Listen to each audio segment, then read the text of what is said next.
The Fortunes at War tells the story of the adventures of two men and their exploits during the Crimean War. The novel's author has just completed a follow-up, which takes one of the men to India to help put down the mutiny there. And we'll now hear all about the book and maybe a little bit more, all from the man who wrote it. And joining me in the studio is Tony Foote. Well, Tony, thank you for coming in to see us. And my pleasure. I understand with this book as well, the main characters, you say they're based from Hampshire. Yeah, both based in Hampshire. Well, stick to what you know, I think, is the plan. And I've concentrated on the Crimean War because so many books have been done about the First World War, fiction, non-fiction. So I was looking around for something different and came up with something after some family research. Oh, wow. It turns out that my great-grandfather had actually served in the Rifle Brigade, was eventually Hampshire-based, and of course they operate from Winchester. So a little bit more research and came up with the basis of a story. I'd set it in the Crimea, which in many ways, their conditions very much look forward, if that's the right word, to the situation in the First World War. So in a sense, I was sort of sounding what's going to happen for so many a little bit later, because these men suffered all sorts of privations. It was very cold, food was very limited. So in doing that, in a sense, I did best of both worlds. My original plan for the First World War, but changed the Crimean War. And what I basically do is follow the two of them.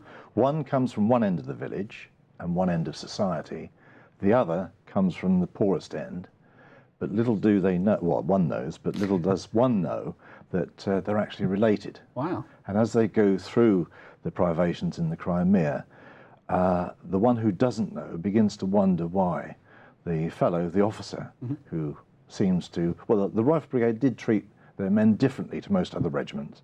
There wasn't the floggings that there was in most other regiments. So there's gradually, one's beginning to think, well, is it just because he's a decent chap that he looks on me fairly favourably?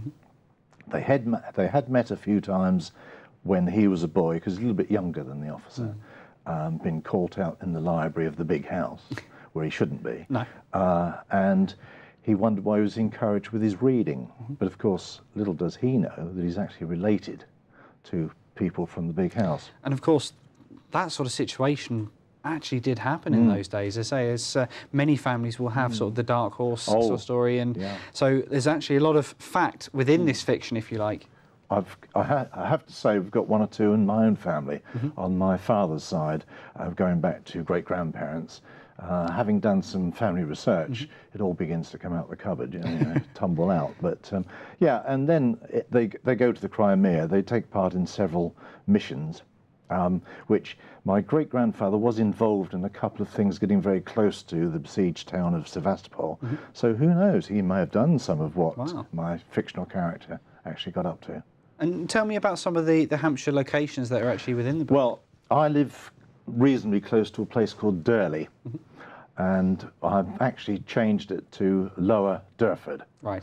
And in some respects, I've thought about the rivers, the rolling hills of Hampshire. So that's what I've used as a sort of a basic canvas to paint a kind of a scenery to what goes on as they leave it. And of course, they can't wait to get back.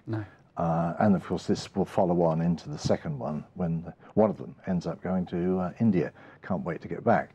But that's what I try to do. Something that I knew a little bit about, because I'm living in the country now.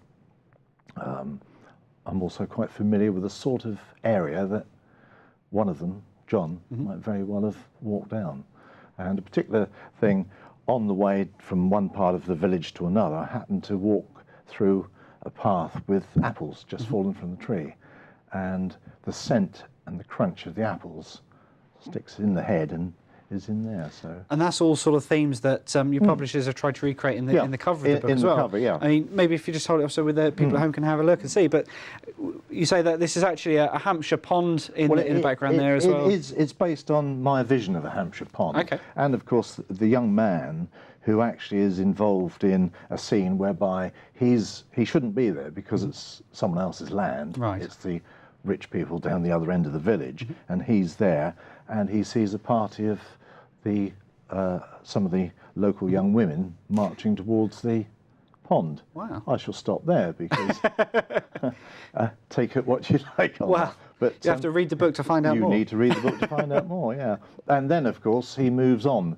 from that, but keeps a little part of that in his head, which is what he wants to come back to. Okay. And, of course, eventually he'll discover, as the book progresses, he will discover that his relationship is a little bit more than just being in the officers' regiment and so on, and being eventually a sergeant in it. Yes, they are related, and why some of the things that he's left by the officer who doesn't survive, I don't think I'm giving too much away there, why it all becomes sort of very, very particular and very personal to him. Right.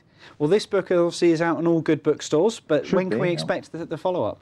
Well, I've just completed the follow-up, and there are those who are about to put it into an electronic version for me. Right.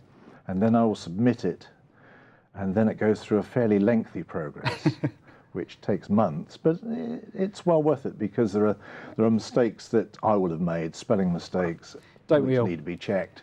So the moral of the story is then watch this space, but for the time being, we've got one book to go. We've got one to hopefully enjoy. It has its moments, it has exciting moments, one or two grim moments, because I'm also trying to recapture that, what could we say, the grimness of war. Yeah.